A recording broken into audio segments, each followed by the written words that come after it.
Good evening. Time is 7 o'clock on Tuesday, March 6, 2018. I'd like to call tonight's Board of Selectmen meetings to order. If everyone in the audience could you please join us in our rendition of the Pledge of Allegiance? I pledge allegiance to the flag of the United States of America and to the republic for which it stands, one nation, under God, indivisible, with liberty and justice for all. Thank you. I would like to open up to the audience, public forum. This is limited to 5 minutes per topic. Discussion or comments about town employees or agency members shall be avoided so as not to violate individual rights. Is there anyone here this evening for public forum? All right, seeing none, why don't we move on to the minutes for our last meeting. Mr. Chairman, I move to accept the Board of Selectmen minutes of February 20th, 2018 as presented. Second. Heard a motion in second. Any further comments? Any discussion? All those in favor? Aye. Aye. Passes 4-0. And it looks like we have minutes from the executive session as well. Chairman, I move to accept the executive session minutes of February 20th, 2018. Second. Heard a motion in second. Any further comments or discussion? All those in favor? Aye. Passes 4-0. All right, next we have the Mellison and Heath fiscal year 2017 audit presentation. Jim? Scott McIntyre is here from Melanson and Heath as one of the principals, and Tim Harrison's going to join him to present the audit. It was obviously delayed at the last meeting. Thank you for that, and we're here tonight. All right, thank you very much. Good evening, sir. Good evening. Would you mind introducing yourself to the community? Certainly. My name is Scott McIntyre. As Mr. Smith indicated, I'm one of the principals at Melanson Heath and in charge of the audit here in Sutton. And I do apologize. I was scheduled to be here a couple of weeks ago, and I had something come up the evening before. So I thank you very much for being able to get here tonight. And I do apologize again for my absence 2 weeks ago. We're here tonight to, our objective is to give you a quick walkthrough of our audit of your financial statements for the year ended June 30, 2017. As I indicated to the board last year, and the same applies for the 2017 audit, our audit of your financial statements went very well. And really what we think that means in the most basic terms is that we found the books and records to be in good working order. Key accounts were reconciled on a timely and a regular basis. And as a result of our work, we did not need to propose any significant audit entries. The financial statements that we'll take a walk through tonight, there's a lot of information in there, and there's not my objective tonight to walk through them in a tremendous amount of detail, but just hit the high points. But these are the town's financial statements, and the numbers that are in here tie back to the town's munis accounting system. So, starting on page 1 of the financial statements, I'm going to walk through just a couple of pages, and then we do have a couple of recommendations for you. Page 1 is our independent auditor's report. It goes on for 3 pages. In essence, all it says, and I shouldn't say all because it says quite a bit in there, but in our opinion, your financial statements are totally in accordance with generally accepted accounting principles here in the United States of America for state and local governments. It says a little bit more than that about the standards that we follow, but I won't get into that in detail, but I certainly could answer any questions that the board may have. If I could turn your attention over to page 13 first. These are very comprehensive financial statements. Page 13 and 14 are what are generally referred to as the long-term perspective financial statements. There's a lot of non-current asset and non-current liabilities on here. We're going to get to the general fund in just a couple of minutes, but there are a few things that we think are important enough to just remind readers on these long-term financial statements, and then we'll get to the general fund and unassigned fund balance in just a minute. On page 13, a couple of key things on page 13. In that first column of numbers, towards the bottom, just before the total liabilities, there are a couple of accounts there. One is called the net OPEB, OPEB being an acronym for the other post-employment benefit, that obligation of about $9.2 million. And then just below that, the net pension liability of $15.5 million. The net pension liability is Sutton's proportional share of the Worcester County liability. And collectively, those are a couple of long-term unfunded liabilities. When I say unfunded, it doesn't mean that there isn't a funding schedule out there, particularly as it relates to the net pension liability. And it's those two long-term liabilities that, if you look even further down in that first column of numbers, to the second number up from the bottom, the unrestricted net position, it's in parentheses indicating that the liabilities and the restricted net position outweigh the assets. That unrestricted net position in that first column of numbers is a negative $17.3 million. That's driven negative by those two accounts, the net OPEB obligation and the net pension liability, which collectively are about $24 million in liabilities. There's a wealth of footnote disclosure on the net pension liability and the net OPEB liability. The only other thing I would, and certainly can take any questions that the board may have on anything about this page, but the last thing I wanted to point out was that net OPEB obligation of about $9.2 million. The accounting standards are changing for that, effective June 30, 18. And what's been happening is that you've essentially been incrementally bringing that liability on to the full amount of the overall liability. Well, your financial statements for June 30, 18, you will need to stop incrementally bringing on that liability and essentially put on about a $27 million liability. It won't add 27, that 9 will jump up to about a $27 million liability. That's bringing on the balance of the net OPEB liability.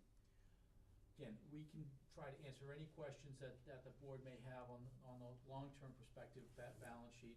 Much of the focus, even with all of the long-term information, still remains on page 15. Really, the first place that almost all readers of these financial statements turn is page 15, and the focus is on the general fund column.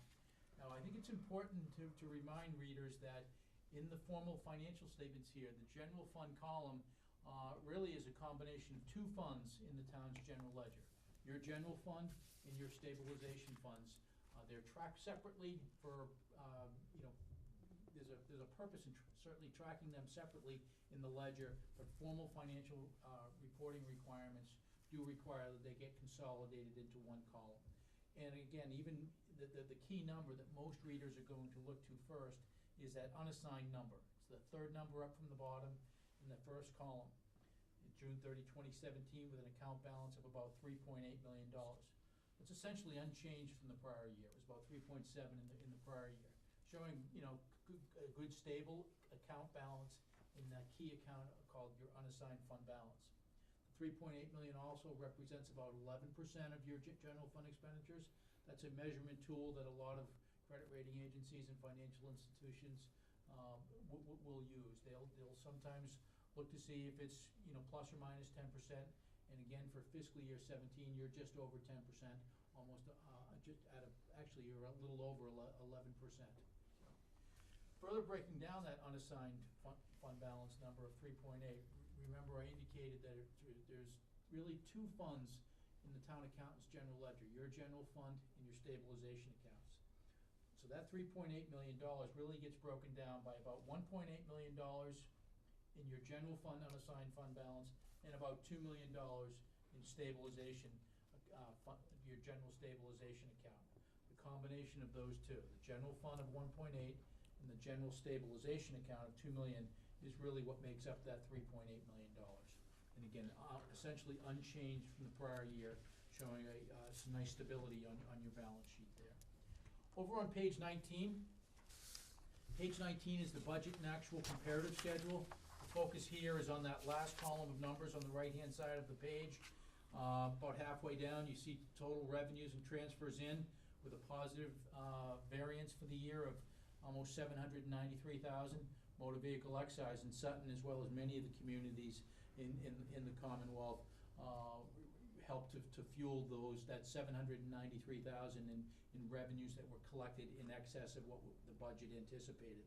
About 2/3 of the way down the page, you see total expenditures and transfers out with an account balance of $243,179. Those are essentially the unspent appropriations that were provided for the town departments for fiscal year 2017. it's softened a little bit by carrying forward about $336,000 in appropriations from fiscal year 16 into 17. And so the net budgetary bottom line in the lower right-hand corner is just under $700,000 in positive budgetary results of operation for the year. One of the last pages I'd like to turn to is over on page 23.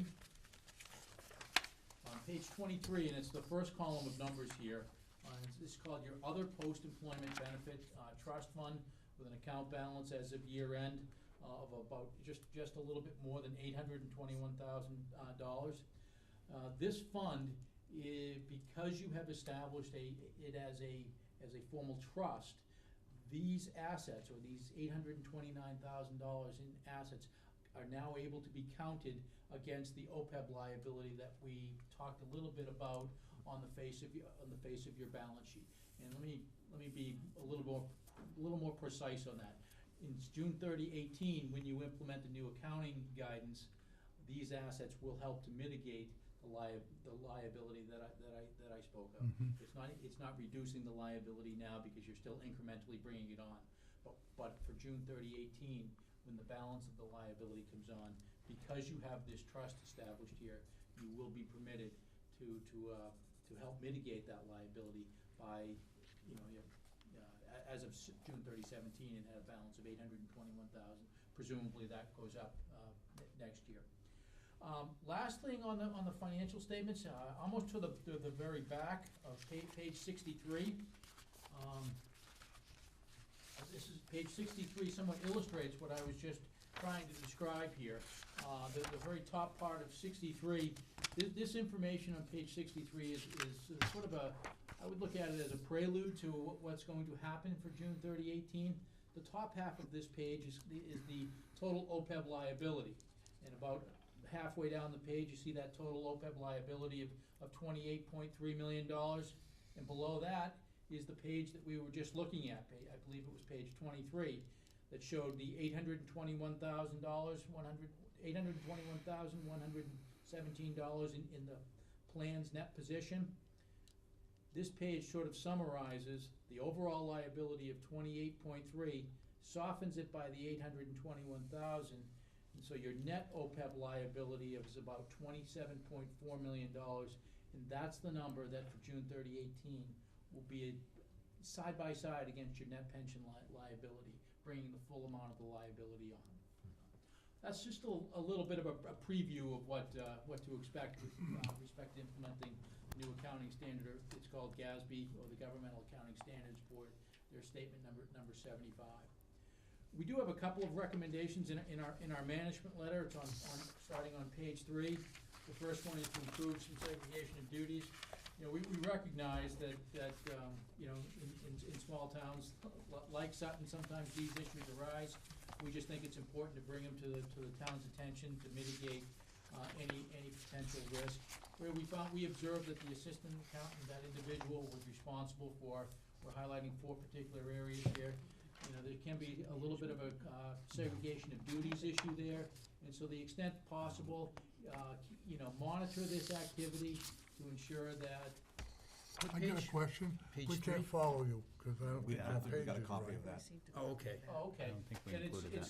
it's not in three your in a way. packages, I apologize. Sure. When you brought it. Yeah. You can hand it out. Thank Sorry, you for- Mike. No, We both keyed in and, All of a right sudden there, I too. started seeing, and I should have picked up on the fact that, wait a minute. The nonverbals, like, The Yeah, non- page 3 is the last part of your letter. But the issue, and Tim is, I think, getting some copies, is our recommendation is to, Is that on page 65? no, No. it's not. It's a separate report from the financial statements. Our recommendation is to improve some segregation of duties. We observe that the assistant accountant has multiple responsibilities, and some of them, one of the key elements of an internal control over a financial management system is that no one person should be able to, have total control over everything in a transaction. And we observed a couple of small instances where the assistant accountant was performing some functions that in some cases could be incompatible. And I see the board is getting the management letter, and again, we're on page 3, talking specifically about issue number 1. So we are recommending that the town, review the duties of the assistant accountant and either do some reassignment or otherwise put in some mitigating controls, some additional monitoring procedures, so that if someone is doing certain tasks that could be considered a little bit of a lack of segregation of duties, there's some monitoring controls that can be put in place to mitigate any potential risk. And at the bottom of page 3, issue number 2 is to ensure compliance with uniform guidance. Uniform guidance is, it's been around now for about a year, I think it is, been in practice. As a recipient of federal grants and one who spends federal grants, you are subject to the uniform guidance. And as the 4 bullet items there, you can see the one word that jumps out to me is written policies and procedures, and written enhanced policies and procedures. Uniform guidance, and again, really is requiring cities, towns, school districts, and the like to really beef up your written policies and procedures. This is not a complete list. The 4 bullet items is not a complete list, but the guidance does require you to have enhanced written policies and procedures over the internal controls in the expenditures of federal dollars.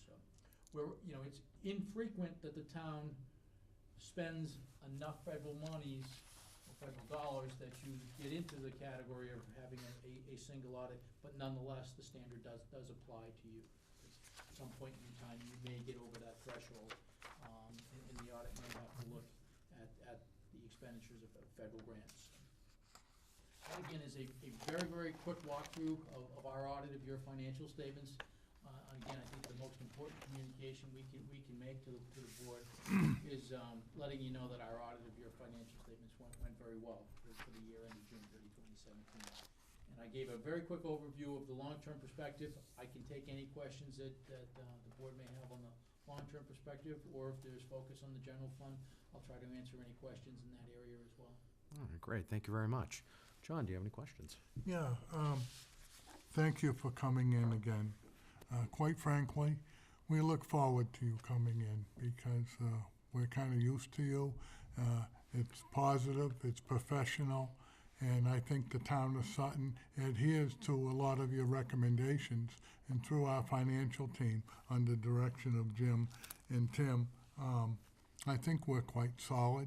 I mean, maybe I'm speaking more than what I should, but I really feel as though Sutton has been one cut above and taking the necessary steps to reduce a lot of our financial burdens and setting up some of these things.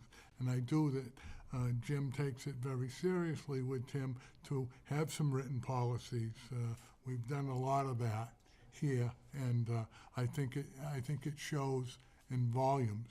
Now, one of the things I do want to mention is this is I would say it's a banner year because we had Standards and Poor come out and did a walkthrough of everything, a very thorough investigation. Your company was mentioned quite a bit on a lot of things, and quite frankly, we went up to the AA+ rating. That's the highest you can be, and you know all that. But I just want to kind of let the public know all of that us as the Board of Selectmen, each and every one of us through the financial team, and everyone that's involved, a lot of the department heads, that we really take this seriously.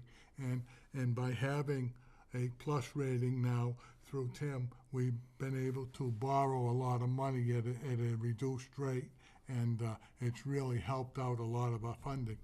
As far as OPEB, I don't think we're ever going to be on the plus side of that, and but You have company in that area. I understand that. But I will say this, sir, and I seriously mean it, that Sutton is taking this very seriously, and we've tried to insert some of the things to we're very conscious of this.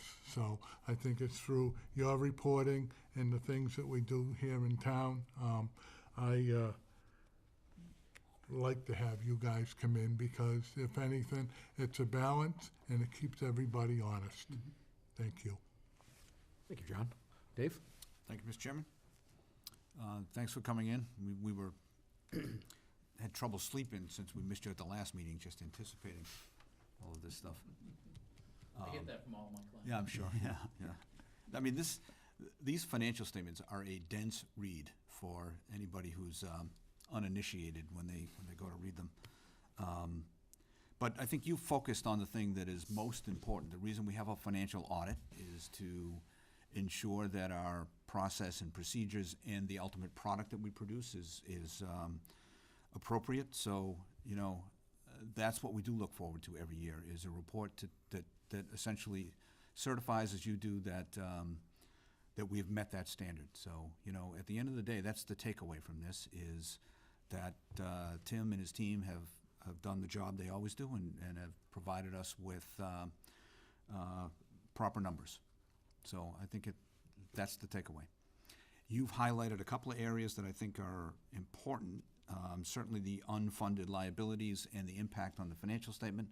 If you're a regular viewer of these meetings year over year, I think you've done a great job of preparing us for this outcome. You've been talking about accounting changes over the course of many years, and as we bring on these liabilities, it's not a surprise.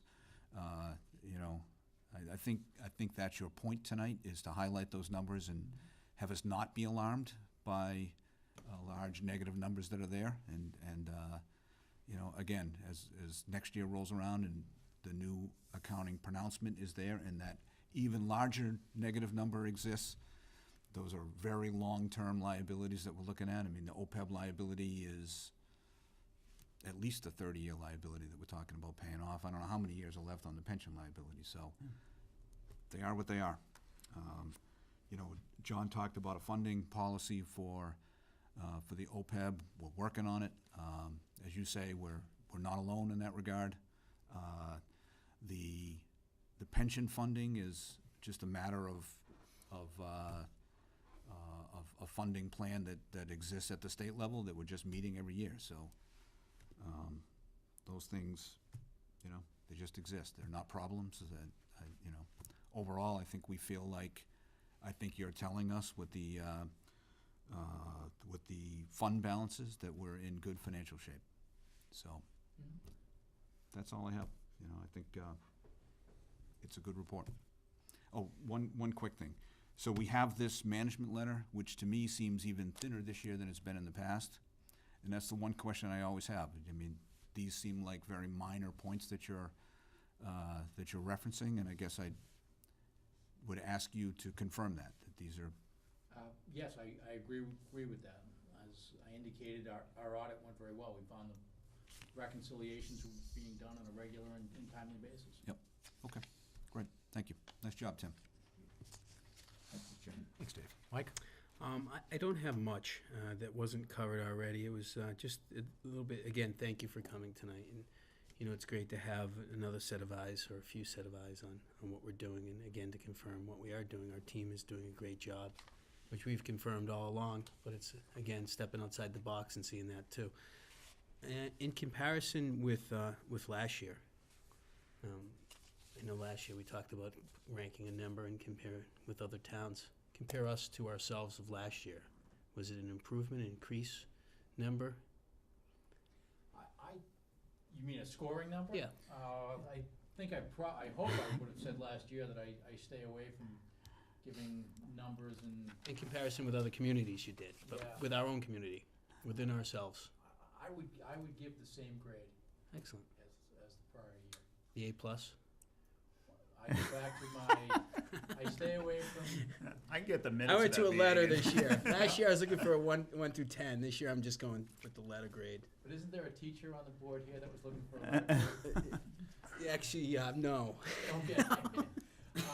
No, in all seriousness, I do try to stay away from that because, you know, to me, I realize I'm probably repeating, I know I'm repeating myself, but really what we think the most important communication, you know, we can make is that we found the books and records to be in good working order.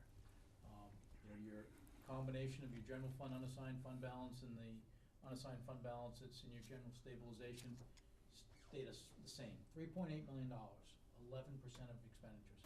It's a pretty solid balance sheet. Excellent. Thank you. Thanks, Mr. Chairman. Oh, thanks, Mike. Well, as the resident teacher, I am very happy with the fact that we've essentially passed. Because, to me, we either pass, the accounting audit or we fail.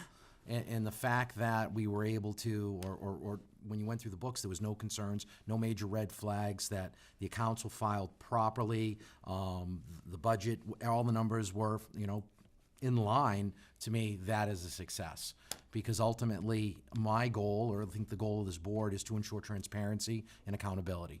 And to me, this is a very positive audit, and hopefully it reassures the community that, hey, something, Town Hall is doing a really good job with the budget, with the numbers, and not only looking for impact on decisions today, but also in the long term.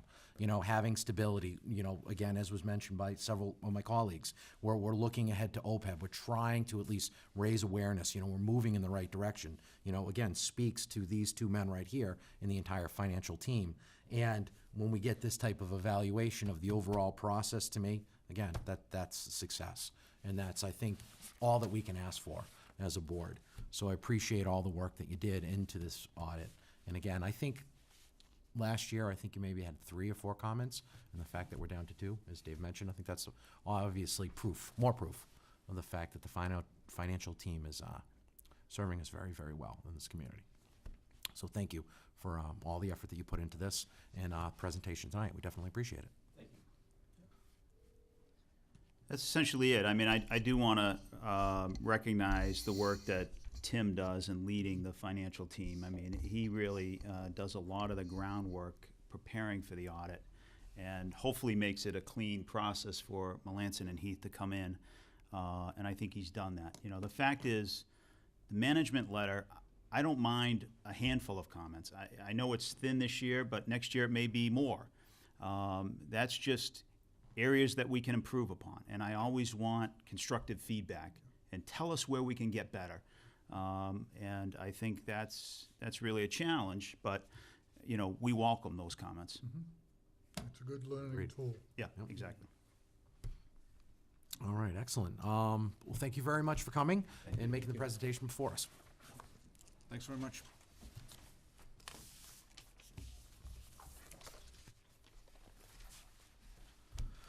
All right, next up, we have a home rule petition, military tax abatement. Jim? Thank you, Mr. Chairman. As you know, this was discussed over the summer at the goals meeting, and I believe you brought it up, Mr. Chairman. This home rule petition is for members of the military who are homeowners in the town of Sutton. The intent is to provide these homeowners with a tax abatement for their property taxes for the period of time they are out of the country. The town of Braintree has a policy created by a similar home rule petition. That's been confirmed by town council. Obviously, the auditors were involved in drafting this petition.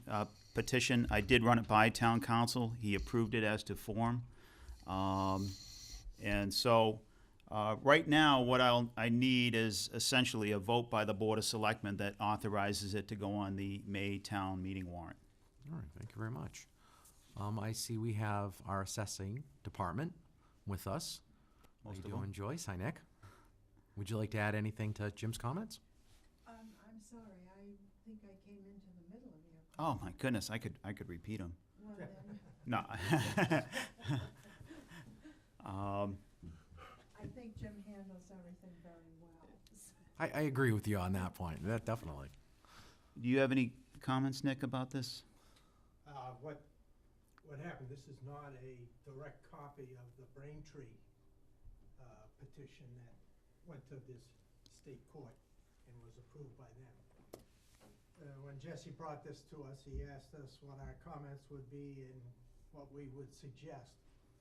We read that particular petition that was originally proposed in 2002 and it was approved several years later, 2008. So it took 6 years to get it up through the state. We looked at it and thought that it was specific only for the state National Guard and did not include all of military services. we decided that we should include those. So anybody that's in the regular Army or the Army National Guard, which is different, or the Army Reserve, which is different, Navy Reserve, Marine Reserves. And then looked at some of the wording that we thought was not clear and tried to clarify that particular thing, subject to whatever the town council suggested was appropriate. We talked several times with the assessor from Braintree, who has implemented it and has not used it recently. We also, because of the questions, it was how many people would this affect in Sutton, and what are the durations, and what kind of impact would it have on the town of Sutton to approve this particular thing? So we talked to the veterans agent a number of times to try to clarify some of the wording. How do you describe these people, and what is a deployment overseas considered? Anything outside of the United States would be some question as to what you would do with naval personnel. That was not entirely clear. We had questions on how would we verify that a particular individual was in a foreign country, such as Afghanistan. And you can only really do that after they have returned to the United States. With those dates of their service in Afghanistan, then, or whatever country, foreign country, we would apportion their taxes for that year. If they were in a foreign country for 1 day in a particular fiscal year, we would abate 1 day of taxes. We'd have to calculate what was that. If they were there for 2 years, or we'd go through 2 fiscal years, then we'd have to figure out for each year. This weekend, I kind of looked at what kind of tax bill this would be, and you always hear us talk about what the average single-family home tax bill is in the town. Well, that's considering all the single-family homes, including condominiums and other things like that. And so I broke it down for every 10 years back to about 1900, out of curiosity. From memory, did you do that? Yeah. So this would be, I'll just give you a couple of them here, that an average single-family home that was built between 1901 and 1910 presently pays about $3,800 a year in taxes. A single-family home that was built between 2001 and 2010, of which there are 284, by the way, pays about $7,900.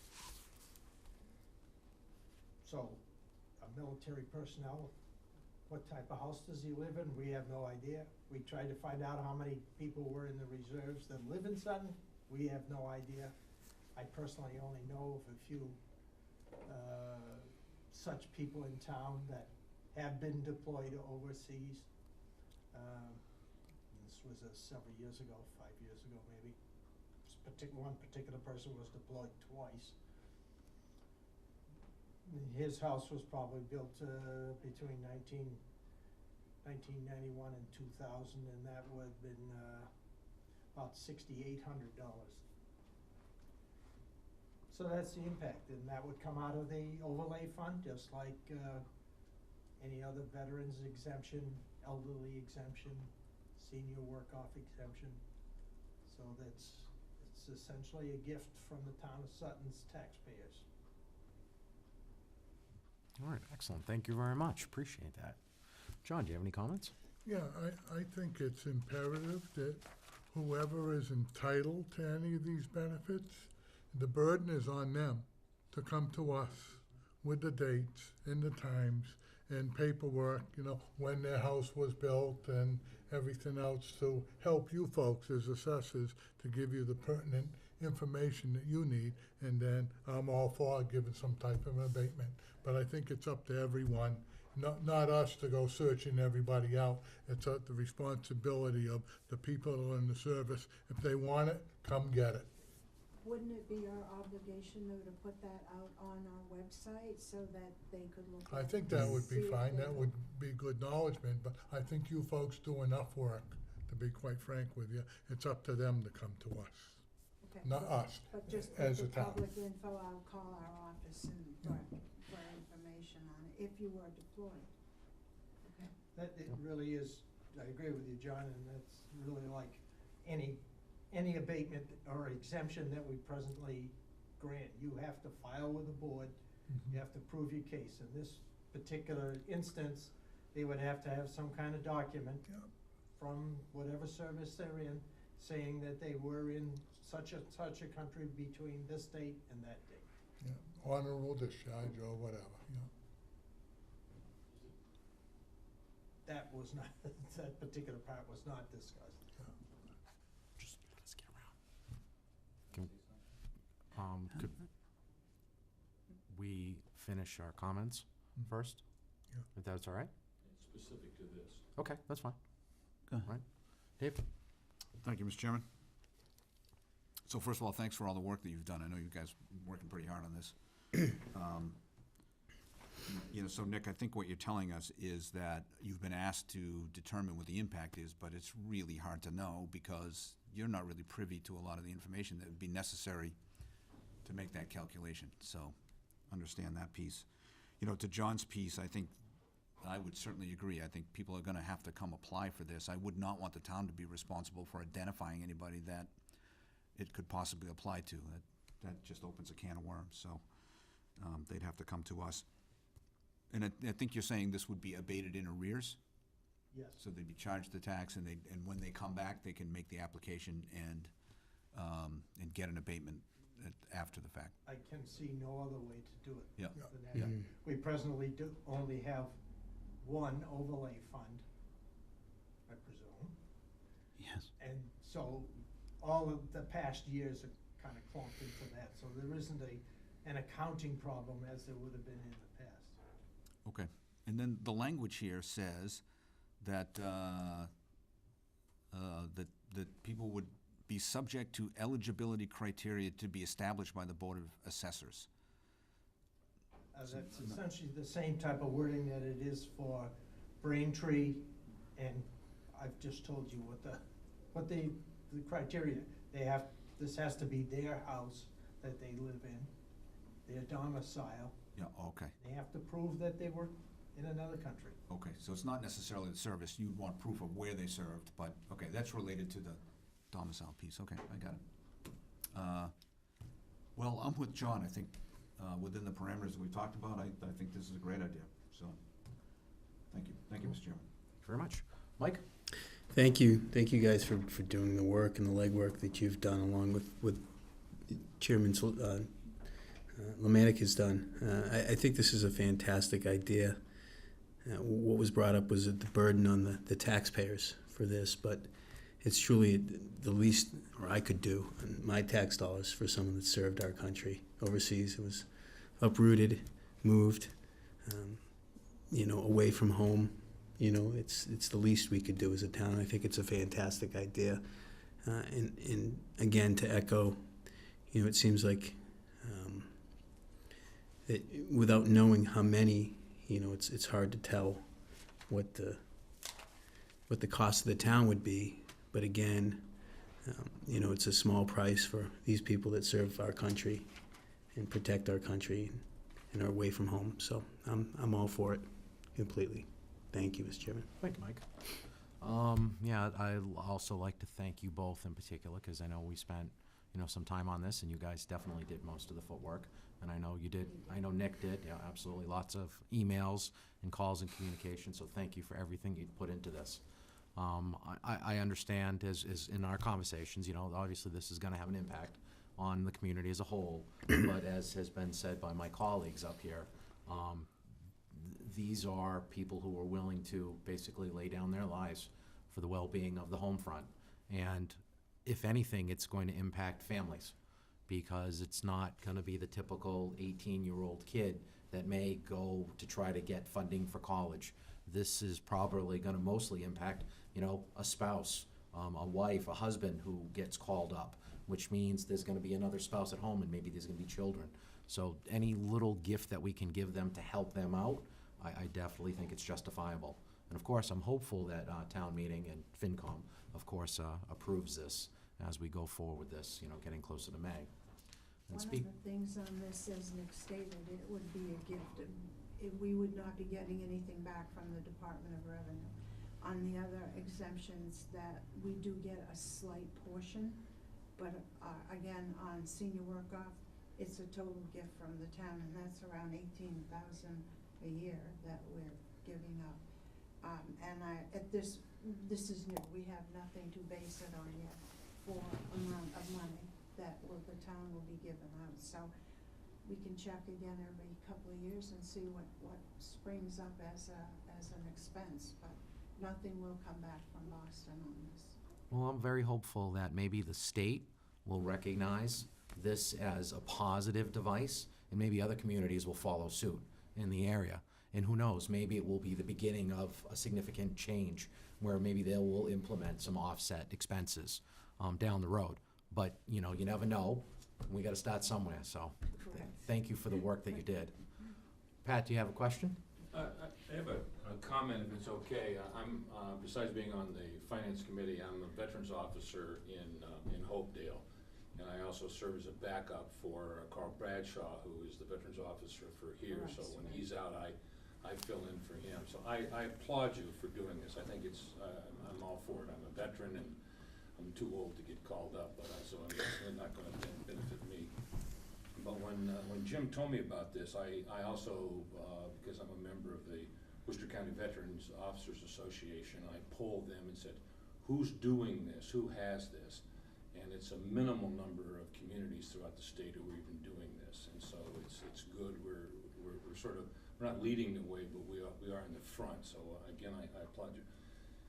The people that I talk to who do this in the towns, it is minimal. It is, I mean, it's literally pennies on the dollar because there's not that many people who get called up. And if they get called up, do they get sent overseas? It's really spread out a lot. So it's not a big impact on any town. We have through the Veterans Officers Association, we have a lobbyist in Boston. So he's very interested in what we're doing here. He's trying to get the other towns so that they can try to put some pressure on our state legislators because they understand that there's no reimbursement. So I just want to say is that as soon as I told people we were thinking about this, I became a star. So it's to you, and I thank you. Thank you, Pat, appreciate that. Very kind words. All right, I believe we have a motion on the table for this item. Mr. Chairman, motion to approve the proposed military tax abatement to be placed on the May town meeting warrant.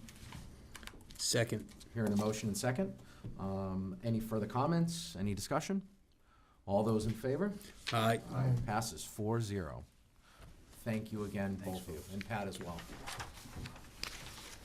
All right, I'm assuming we're gonna go right into the town administrator's update next, correct? Yes, All right, yes. so town administrator's update, Jim? Thank you, Mr. Chairman. I have a few updates for the board. The first was the school safety meeting took place last Tuesday night. Approximately 160 people were in attendance, which is a very good crowd. Ted Friend started the meeting out by asking how many people in attendance had attended the previous school safety meeting after the Newtown shootings back, was that 4 or 5 years ago now? And only a handful of people raised their hands. So this was largely a new crowd that showed up for this meeting. And I think Ted Friend, Chief Toll, Lisa Sullivan, they did a terrific job trying to allay some of the concerns of the parents at that meeting. And I have the full faith and confidence in that team. I think they do a terrific job, and they're going to continue to, train in all the different aspects of training that they do. The school safety plan, the ALICE plan. So I'm confident that these events occur in different places, and we do everything to prevent them from occurring here. We do have a full-time SRO down there. He's a former Marine And I have faith in him and the rest of the team that deals with this. Prime Metals Technology, I received a call from Kevin Osteen. He told me that the company will not make the March EACC meeting at the state of so they're going to move that to June when they apply. Now that's just 60 days away. That the application needs to be in on May to apply in June. So he did say that they were working out some land issues with the owners of that property, Mr. Carl Norwood and Jim Cool. I've spoken privately, separately with Carl Norwood. He's been working with them, and he feels confident that it's going in the right direction.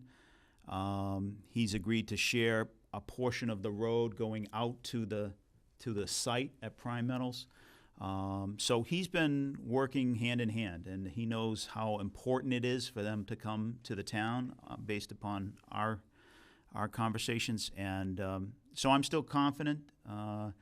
It does push it out a couple months, so there's still that possibility. But, I think it's everything's positive at this point. There is no need for negative thinking at this point.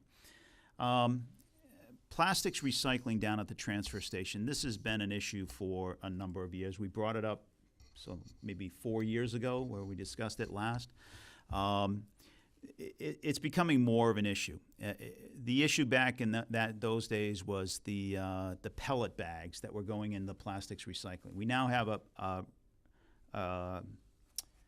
what do they call it? A compactor that compacts all the plastic.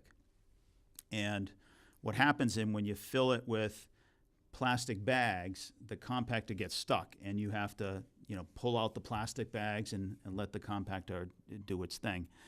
The other issue is that the place that we recycle at Blackstone Recycling, they've discouraged all the plastic bags in the recycling because they have to pull that out of that as trash. So we're still doing an education effort. Dave's down at that plastics recycling, pulling out bags on a daily basis, trying to talk to residents that throw in plastic bags. Pellet bags were a big thing. The plastic that encompasses the pellets, that 1 ton of pellets, that big plastic, that all should go in the trash. Dave has done such a great job that he's having plastic used to go out once every 5 days or so. Now it's going out once every 9 days, and a lot of that's because of the efforts that Dave has put into making sure that people are putting the right types of plastic in there. Now people have said, well, it has a number 5 triangle. It's recyclable. Well, that defines what type of plastic it is. But not all plastics are recyclable under our way we deal with it. So, we'll continue with this education effort. I just want to let the board and the public know that plastic bags are trash. Sure. Either you put it in the trash, a trash bag, or you bring it back to one of the stores, Walmart, Target. They all have plastic recycling for those bags. That's where it should go, because ultimately it creates an issue. And at some point, I can see Blackstone saying, your plastics are too contaminated with plastic bags. We're not going to accept it. And as soon as we get rejected from there, we really don't have a option B with plastics recycling. So, I hope to do an education effort, and when we sell stickers in the June, July period, probably put together a format or a flyer that says, you can't have plastic bags in the plastic recycling, and I can talk about the reasons, but that's a little bit of the background.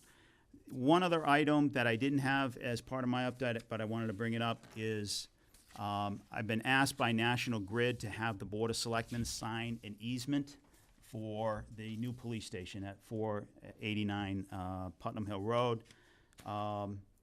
It's a standard easement, but it essentially allows National Grid to move ahead with their pole and their wires. But the board will need to sign this at the end of the meeting.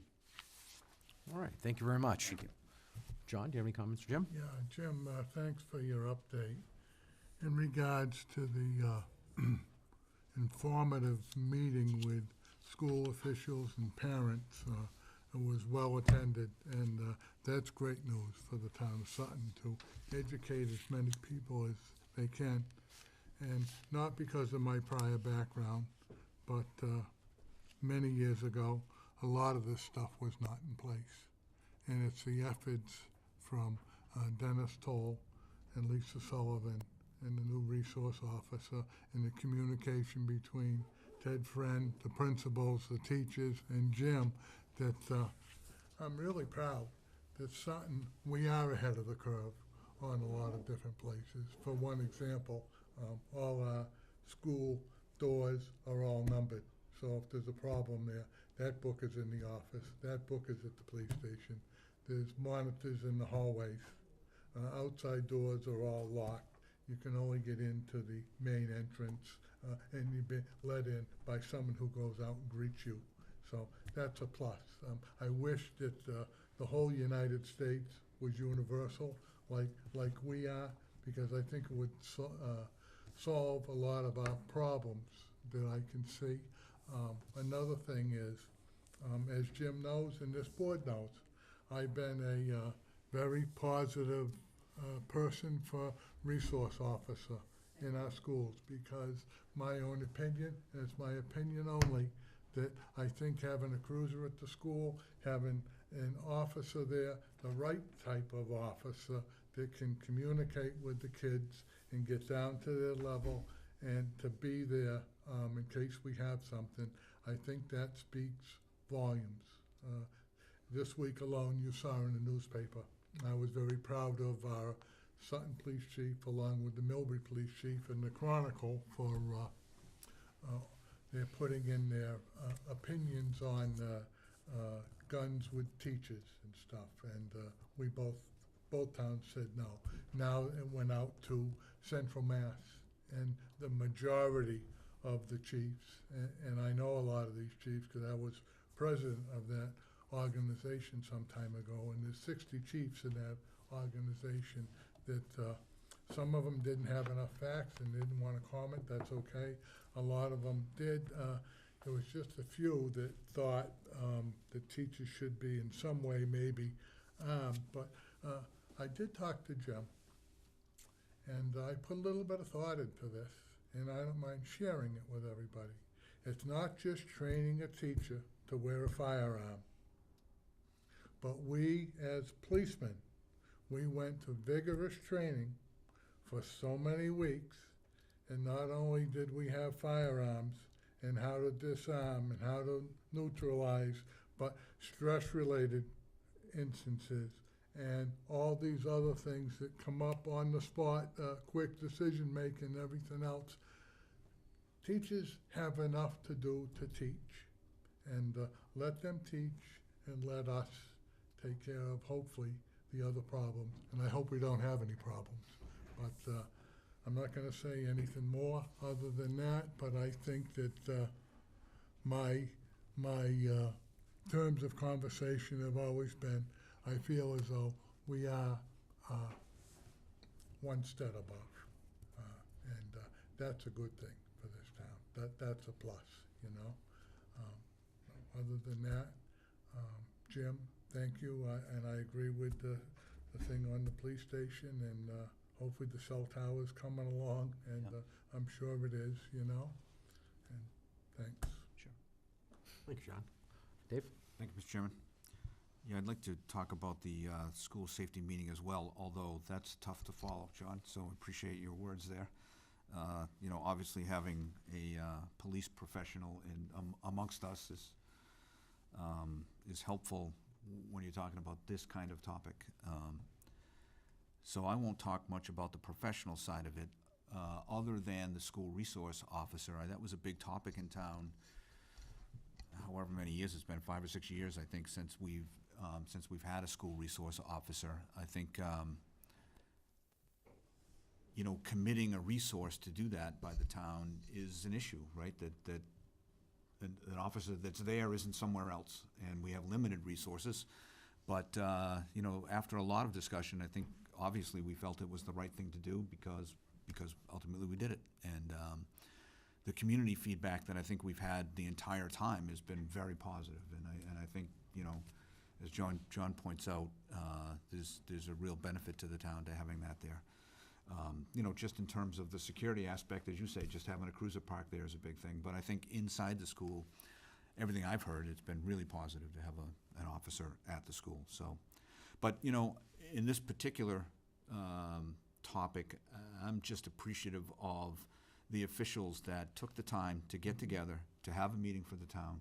Clearly, there was some demand in the town. I mean, if there were that many people that attended, people in the circumstances obviously were worried about security as an issue. And, you know, and as Jim says, we're very well represented by those people that were there on behalf of the town. So, so kudos to them, and certainly we appreciate that. It's good news on prime metals. You know, I suppose as long as it's moving forward, that's the best we can hope for. I know nothing's definitive at this point. I feel like it's a shame they couldn't make the March meeting, because I think that would have been an indication of a lack of other competition for that. So I hope that's not a negative sign, but I think I'm in your camp. Everything is as positive as it can be at this point, so that sounds great. The only other suggestion I have on the plastics recycling is, I wonder if you could put something in like a tax bill, or some other mailing that we do as a town. It's Okay. just a way to market. I think you're bringing it to us as much as as a way to get it out, get word out to the town, so. Yeah, I'll Just a consider thought. that. I think Just a as thought. well, I think some sort of pamphlet or flyer that we can hand out when people are getting their stickers, because that's a face-to-face interaction. Yep. And then we can let them know about the issues with plastics, and hopefully that begins to address the issue. Right, very good. Thank you, Mr. Chairman. Thanks, Dave. Mike? Thank you. Thanks, Jim, for the great update. Sure. I actually had a chance to attend the seminar at the school, and it was very informative.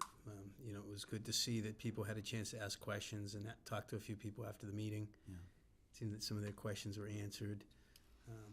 You know, great to see that that we have an officer there. I'm not sure if it's been announced on who, or if that wants to be. I think it has, They but I mentioned think it at they the meeting. mentioned it Yeah, at I the think meeting. so. Yeah. Yeah. You know, so congratulations to him on that part. Yeah. Along with, you know, the background that he brings and the ability to act in a circumstance that could, you know, hopefully will never happen, but if it ever were, we were ready. And it's great to see as a community that we had that, you know, and I know that the chief had mentioned that we can't predict everything that could happen, and we can't prepare for everything that could happen, but this is a start. You know, as a community, we got together and we hashed out some things that were concerns with people and to move forward. And I love the idea that they were open to suggestions and recommendations.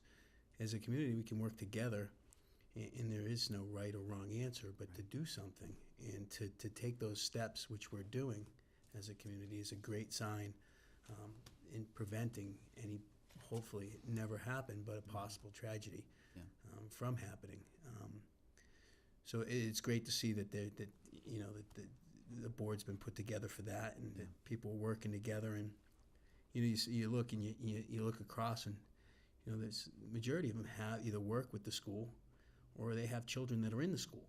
So it's not just coming from an outside standpoint, but it's as a parent or as a teacher that they're coming up with the vested interest in wanting to come up with a solution or protect as much as we can. Right. So that was very well attended. It seemed like too. Yeah. With the plastics, so right now the plastic bags go down to, if you want, you can return them to Market 32, Yeah, or wherever you bought it. yeah, Walmart has a big container right outside there. Have we ever thought of having a container down there ourselves? The problem is, we don't have an outlet for that container.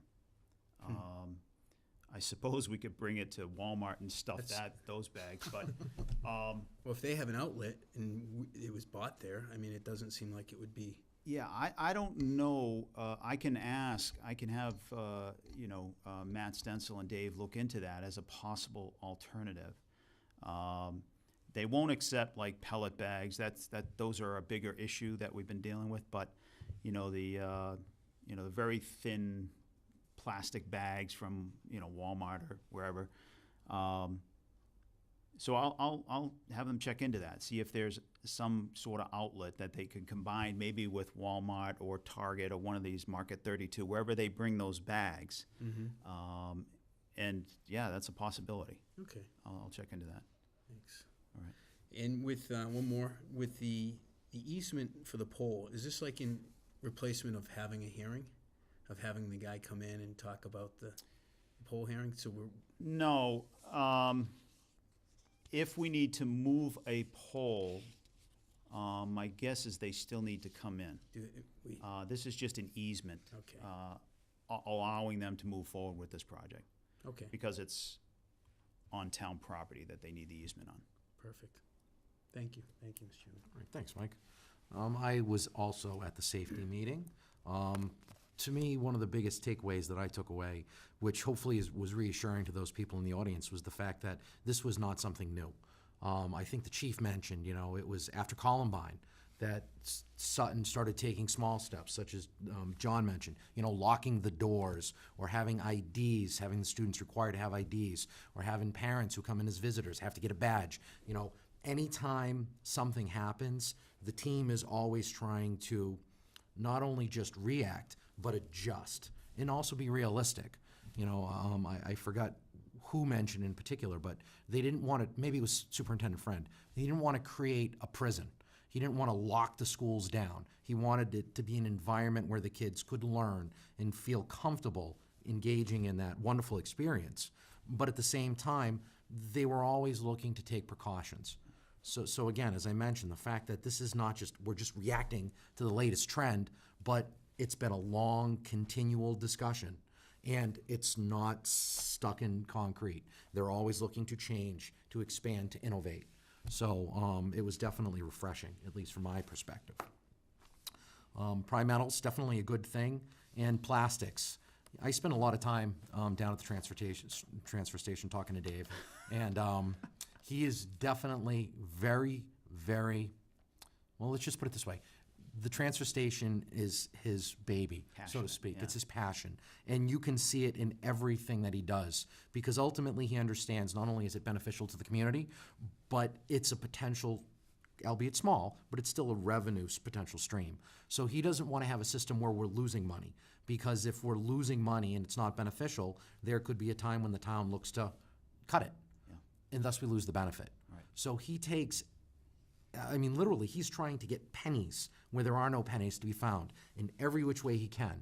So I respect him, and I know he's always polite, and he's always respectful, and but he's also not afraid to say, hey, could you just do me a favor? Can I talk to you about something? Yeah. He's always helpful, just trying to suggest things. So I definitely support any type of decision that we as a board can make, or you can make, in terms of helping Dave accomplish his goals, because it's for the benefit of us. I agree.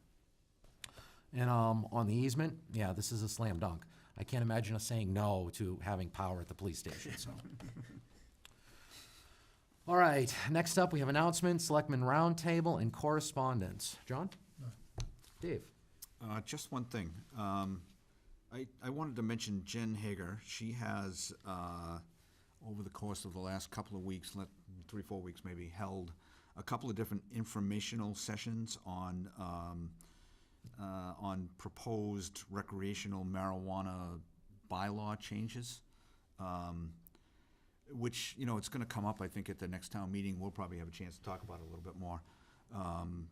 But it's a complicated matter. As we all know, it's been changing quite a bit, and Jen's been working as hard as you can work to try to keep up with all the things that have been changing, and then try to explain it to people, which is another matter altogether. And, she's just worked really hard and did an excellent job at her presentations to explain it as best she could. She's very patient. A lot of questions coming maybe from both sides of the issues, and it can be very confusing. So I just wanted to mention the work that she did. Appreciate it. Thank you. Thank you. Mike? Sutton, half day of school tomorrow due to the weather. So people out there, take a look, get your message from Mr. Friends, what it might be. But there was Is a that official? notification. It's official. There was a Which half? notification. Okay. That half. The second half. Oh, let me double check on that for people. Yeah. I'll let you know, Dave. All right. So you're not waiting for the bus. Yeah. And also, congratulations to the boys and girls basketball team for moving forward in the tournament, and the hockey team for making it another game. So it's good to see all three teams moving forward into the next phase of the playoffs. Thank you, Mr. Chairman. Thanks, Mike. I have a somewhat lengthy list, but before I do it, I would like to second compliments to Jen. I wasn't able to attend the last one, but I attended the first one. And to your point, it's a fluid situation because they obviously haven't figured things out on Beacon Hill.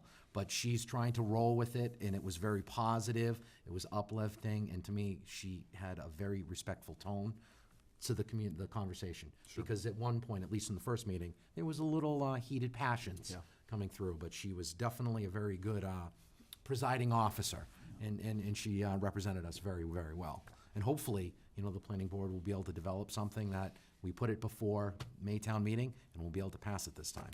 Because to one of the points that she made, which is concerning, if we don't have it in place, it's gonna be crunch time when it gets to fall town meeting.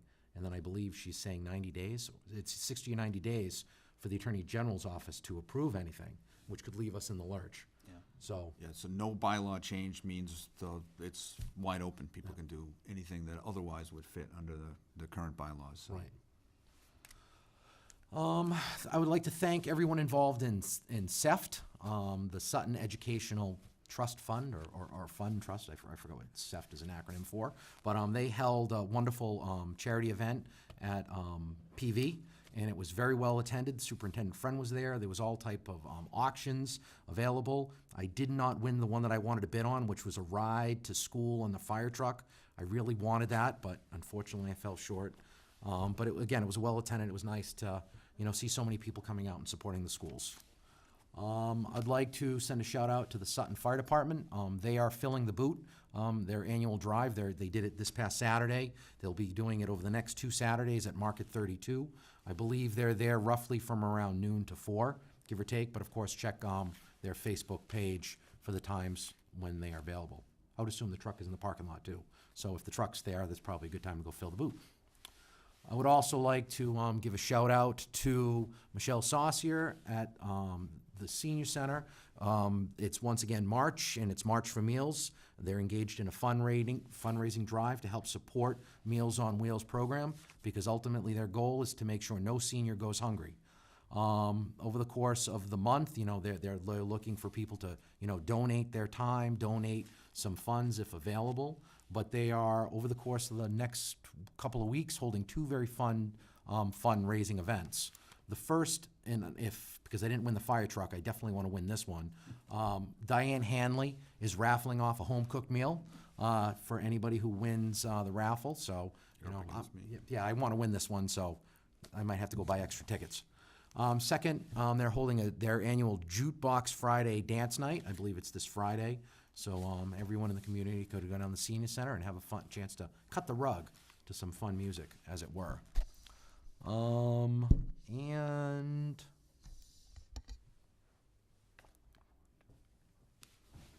the funny thing is I wrote something here and I cannot even read what I wrote. So we'll just skip that. All right, last but not least, I have a very short food pantry list.